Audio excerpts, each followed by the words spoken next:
Ya, jadi yang berikutnya adalah tahanan ujung, ya, tahanan ujung. Ya, jadi di dalam yang lalu kita sudah sampai kepada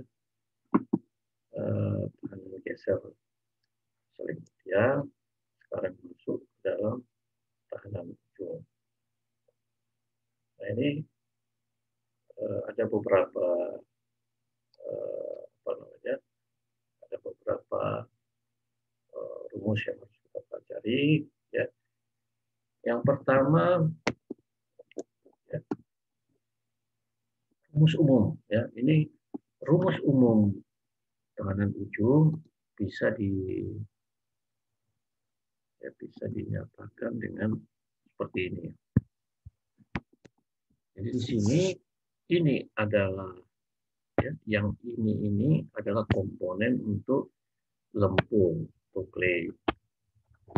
Sedangkan yang ini adalah untuk pasir. Nah, jadi yang kita pakai itu bukan dua-duanya, tetapi salah satu saja.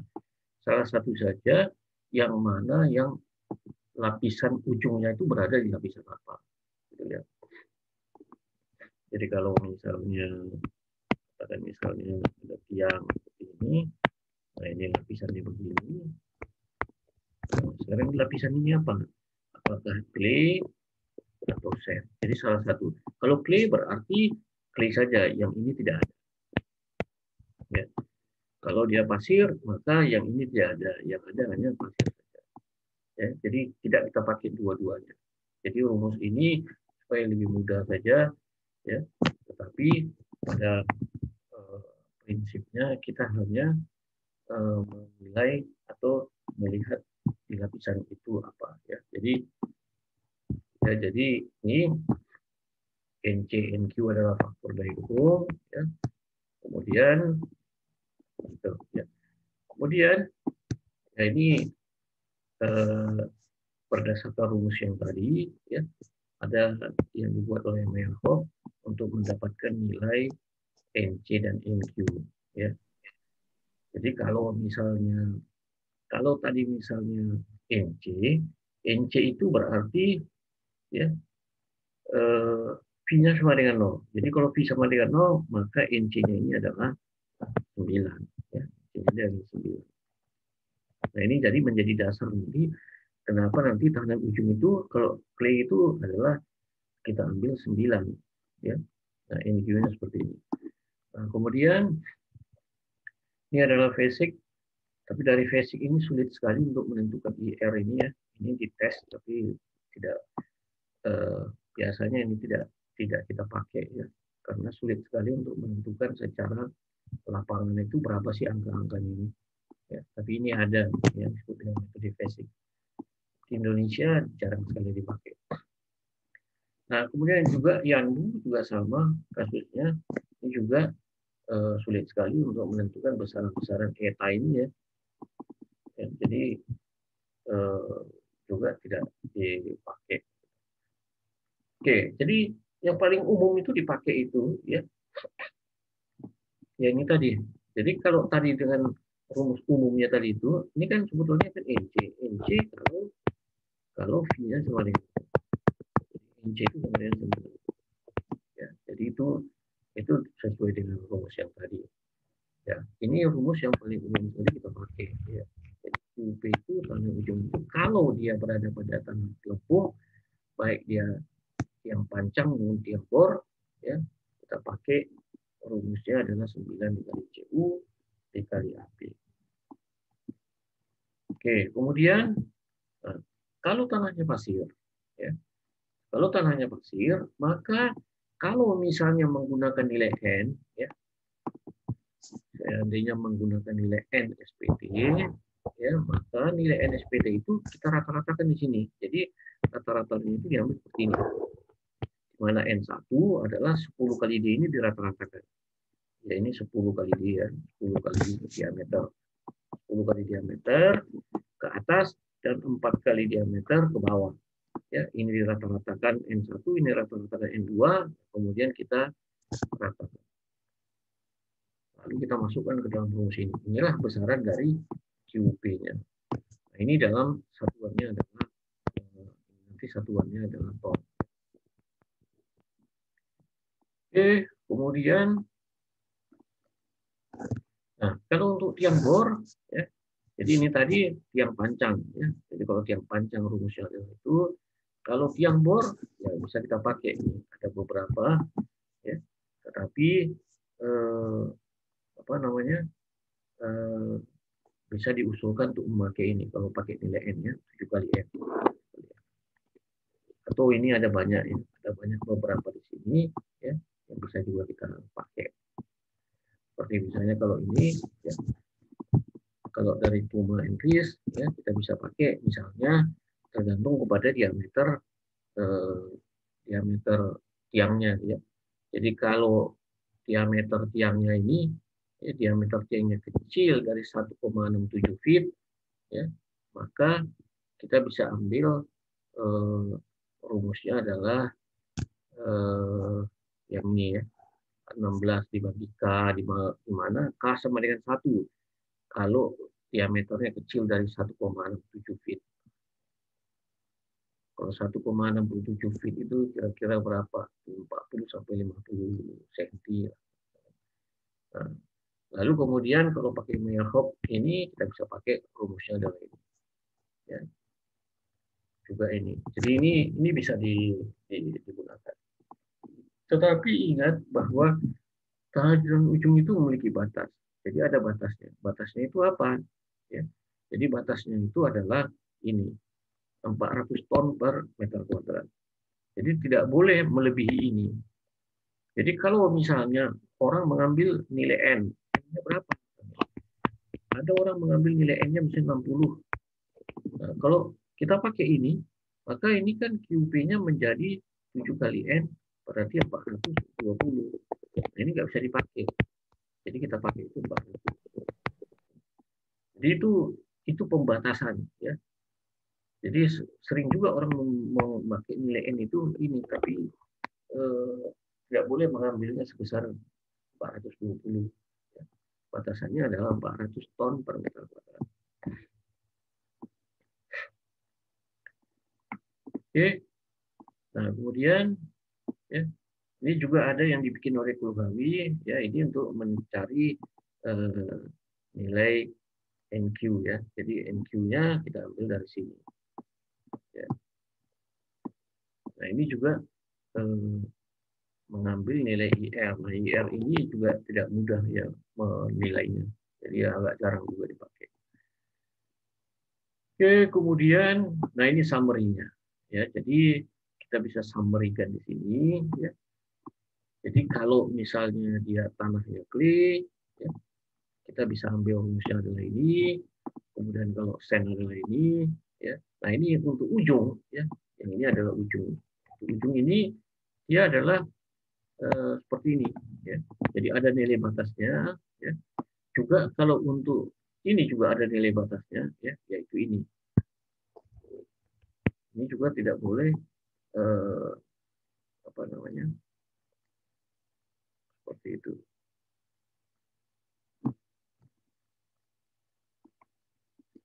Ya. Nah itulah untuk menghitung dari dukung ujung ya. Oke, sampai situ ada pertanyaan. Silakan kalau ada yang mau bertanya.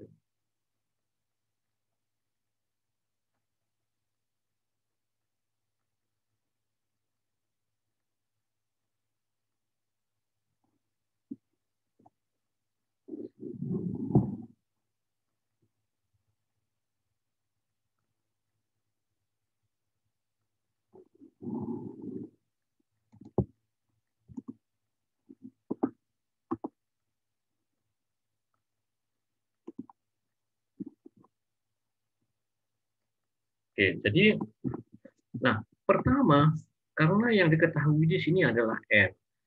Jadi N itu sebetulnya bisa kita rubah ke CU.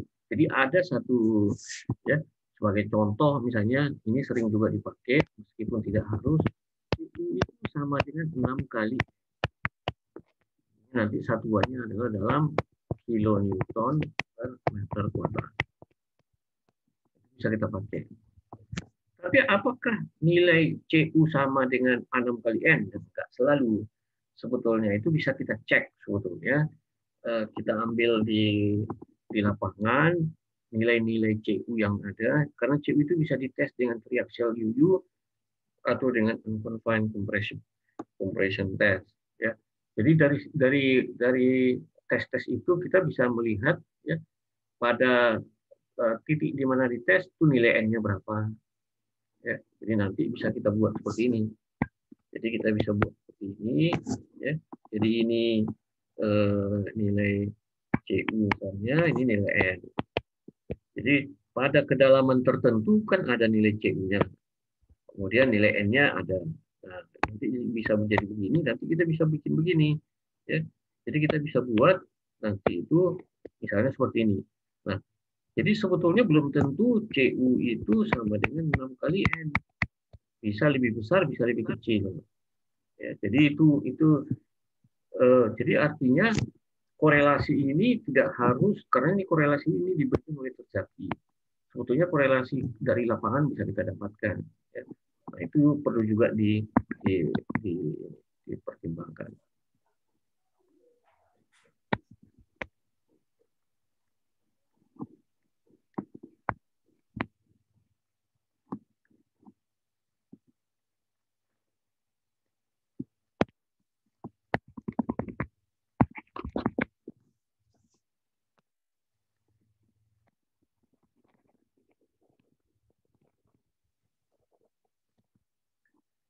Oke, kemudian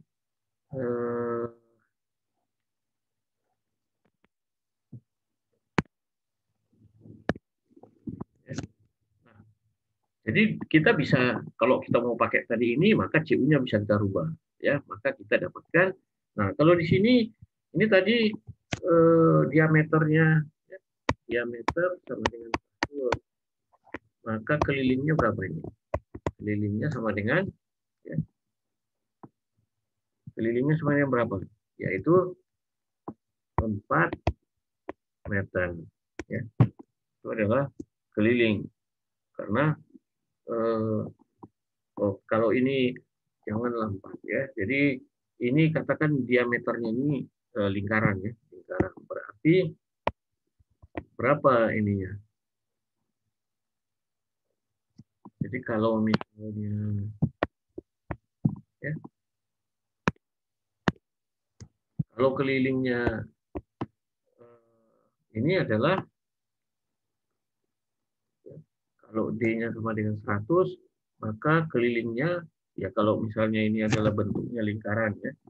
Kalau lingkaran berarti kelilingnya adalah ya, ini adalah 2 kali V kali R ya biasanya. Nah, kalau R-nya misalnya ini 100 berarti 50 cm ya, maka ini adalah keliling ya gitu. Nah, jadi ini kelilingnya kemudian dikali delta L. Delta L-nya adalah 2 meter. Ya, maka kita bisa dapatkan. Nah, begitu juga kalau misalnya ini ya, US 2 ya, alfa 1, ini alfa 2 kali CU ya. CU-nya tentu ya ini CU1, misalnya ini CU2 dan seterusnya. Ya. Karena dia kalau clean. Nah, kalau sen, ya, sen tadi kita katakan ya, 3 ini sama dengan ini adalah 0,1 dikali N. Rumusnya tadi adalah 0,1 dikali N untuk mencari F-nya. Kan? Maka nanti juga dikali P dikali delta N. Begitu juga dengan ini. Ya, ini QS3 juga 0,1 kali N. Kenapa kali 0,1? Karena dia tiang bor. Kalau tiang panjang nanti 0,2. Ya. Nah, ini nanti kalau ini ya, ini adalah satuannya adalah ini nanti satuannya ton, ini satuannya ton. Nah, kalau kamu pakai yang ini, nilai CU-nya 6 kali N, maka nanti satuannya adalah kilonewton. Dirubah aja ke ton. Nah, kemudian untuk QP, ya, karena ini adalah sen, maka kita bisa pakai tadi QP-nya itu adalah sama dengan ya, 7 kali N. Ya, 7 kali N, ya, 7 kali N dikali, kalau P-nya 2 ini, kemudian A-nya adalah, ya, luasannya adalah VR kuadrat. Nah, ini kali A. 7 kali N kali A. Luas penampang dari yang itu. Jadi kalau ini, ya ini nanti 210 ya dikali. Nah, ini juga dalam satuan ton. Ya, ini juga dalam satuan. Sehingga jumlah dari semuanya itulah, ya, jadi Q ultimate ini sama dengan QS1 tambah QS2 tambah QS4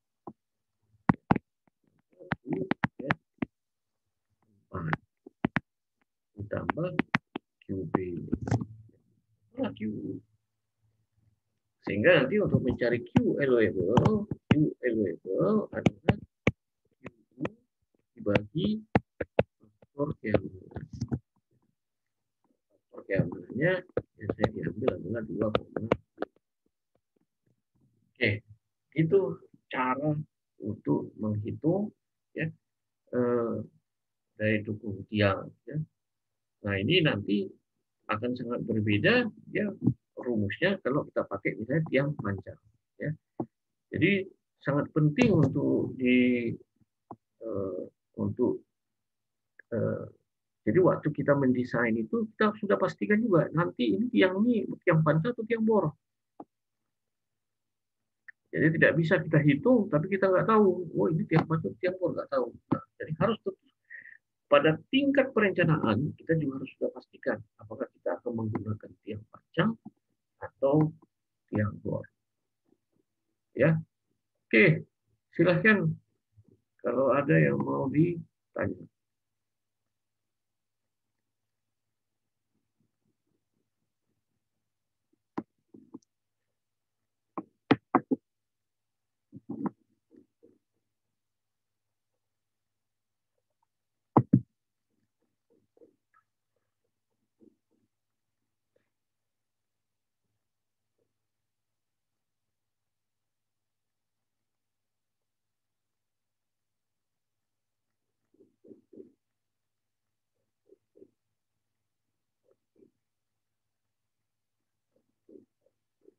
Oke, jadi kalau misalnya tadi, ya, kita tahu kalau QS1 delta L-nya 2, yang QS2 delta L-nya 4, kalau QS3 delta L-nya adalah 6, ya. Kalau QS4 ini delta L-nya karena panjang tiangnya adalah 15 meter, berarti ini berapa meter nih? Jadi ini 12, maka ini adalah 3 meter. Ya, ini 3 meter. Jadi di sini delta L-nya adalah delta L adalah 3 meter.